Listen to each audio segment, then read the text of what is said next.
I need a cabinet and a place to perch my drink. And I've got loads and loads of salvaged oak floorboard offcuts from doing the garden room floor. So this is what I'm going to use.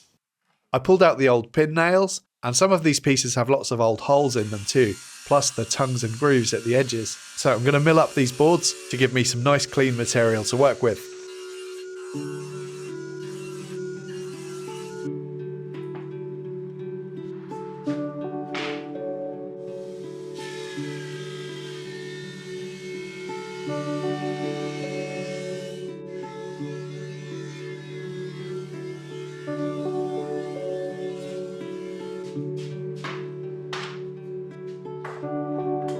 Before gluing up my panels, I'm deciding which boards to use and in what order to try and keep the grain looking as natural as possible.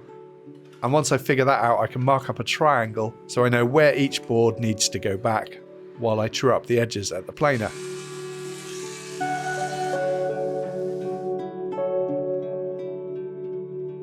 I'm not going to use biscuits or dominoes or anything on this build, as I can get the boards aligned just by clamping on a straight edge.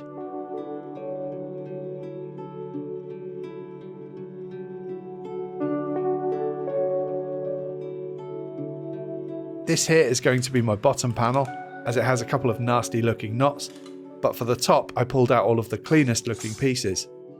Once the glue was dry, I sanded the faces.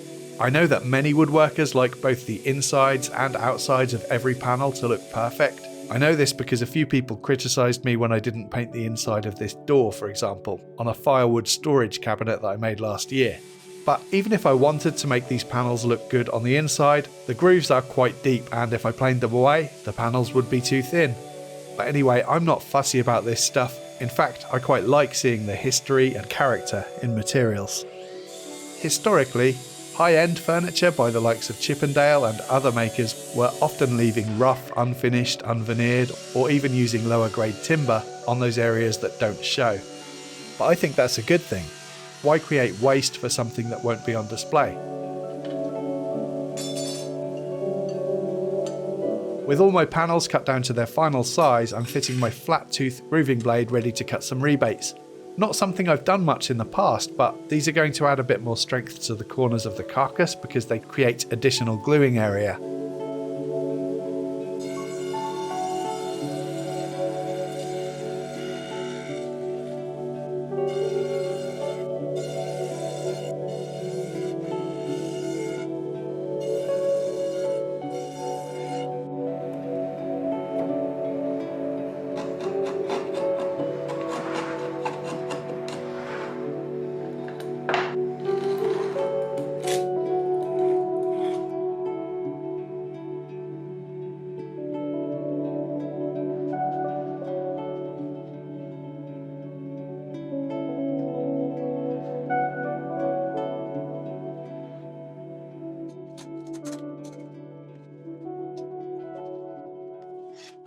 This piece is going to be for the door and drawer front, and I've done kind of like a book matchy grain thing here, although it's not a true book match because it hasn't been resawed, but these two pieces are from the same board, as are these two pieces, and I've got a nice sapwood stripe in the middle here, and then some darker areas right at the edges, which may get trimmed off, but still, I think this should look quite nice. Now to get that front panel positioned where I want it, and then I can draw around it so that I know where to make cuts for a perfect fit. And as this panel is going to be in the form of one drawer front and one cabinet door, I can mark up where to make that cut too. I already know what I'm planning to store in the cabinet at the bottom, so that kind of informed how deep I could make the drawer at the top. Right, I'm going to need some hinges, and I'm thinking maybe some of these nice brass hinges. Hopefully they are solid brass. They need a bit of a clean up.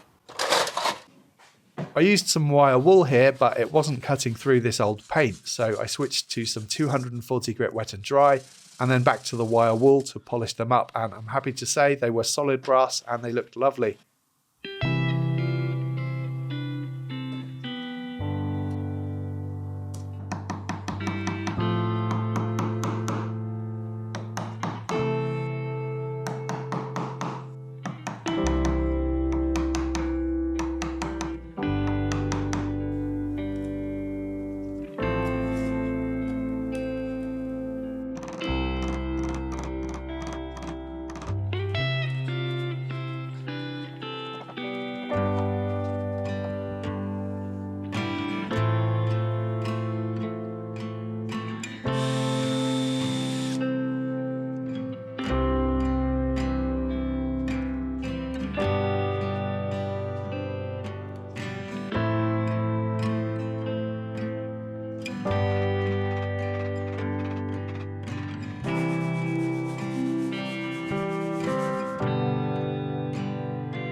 decided to add a few screws through the bottom panel just to reinforce the rebates there.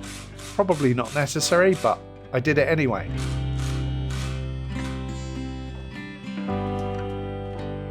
I have some of these brass ball catchers, so I'll fit this to hold the door closed. After pushing the catch plate into the catch, I add some marker pen and then close the door onto it while it's still wet, and that tells me where to fit the plate on the back of the door. These catchers are adjustable too, so I can set it to just the amount of tension I want.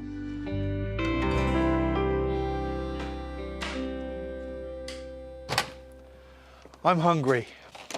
I've always struggled a bit for ideas of what to eat at lunchtime when I'm busy focusing on work. I just want something quick, convenient, and ideally hot. Huel, who are sponsoring this video, make these entirely plant-based hot and savoury pots. The hoisin duck and katsu curry are probably my favourite flavours, but today I'm going for the Korean barbecue noodles. Each pot contains all the nutrients, proteins, essential fats, carbs, fibre, vitamins and minerals the human body needs as part of a balanced diet, and no artificial colours or flavours. And because they are plant-based, they are also good for the planet. The other flavours are fiery chicken noodles, pasta bolognese and spaghetti carbonara. They take less than 5 minutes to prepare, and they really are delicious. With up to 22 grams of protein, they keep me full for several hours, enough to get me through until dinner time. They're also reasonably priced, starting at around £3.05 per pot.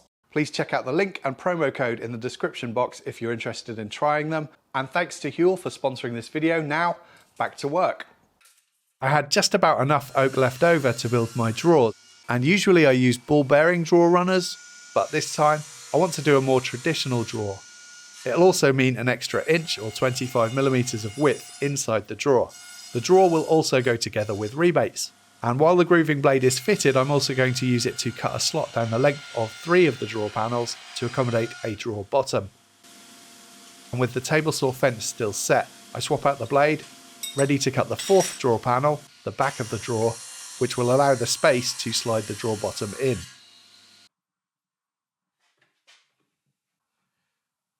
I very nearly just made a mistake. The front piece is upside down, so time to get this apart. After I got the drawer reassembled correctly, I have some 6mm MDF to use as my drawer bottom. It was a bit of a tight fit in the drawer, so I went over the edges with a block plane and then it slid in nicely. And it gets secured with one screw into the back panel so that I can replace it in future if needed. Before I fit the drawer, I'm going to round over some of the edges on both the carcass and the fronts. And I'll also fit some of these handles.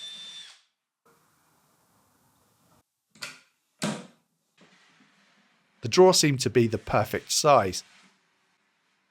I flipped the carcass over and put the drawer in upside down, and then I'll use some bits of card as shims just to provide a little wiggle room when fitting the runners, which I made from more of the oak.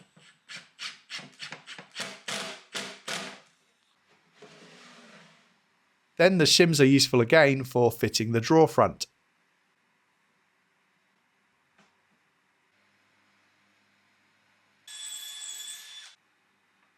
The drawer was fitting a little sticky, so a bit of candle wax on the runners will help.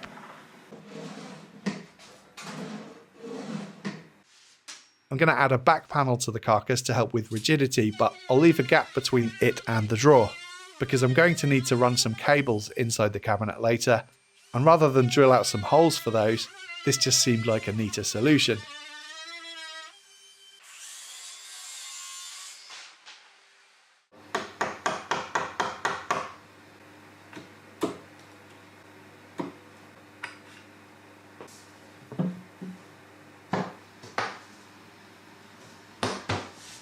To fit the back panel, I thought I'd knock in some panel pins. That was until this started happening. I think the oak is just too hard to drive these thin nails into, so I ended up using some beefier ones. And a beefier hammer too. And finally, I'll make some legs for the cabinet. This little piece of beech should give me enough material to work with.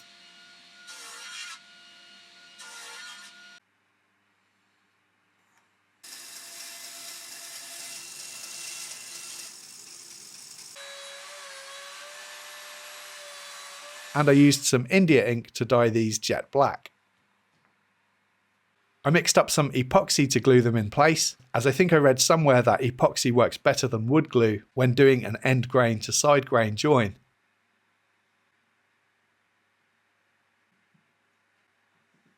And these legs get reinforced with a couple of screws.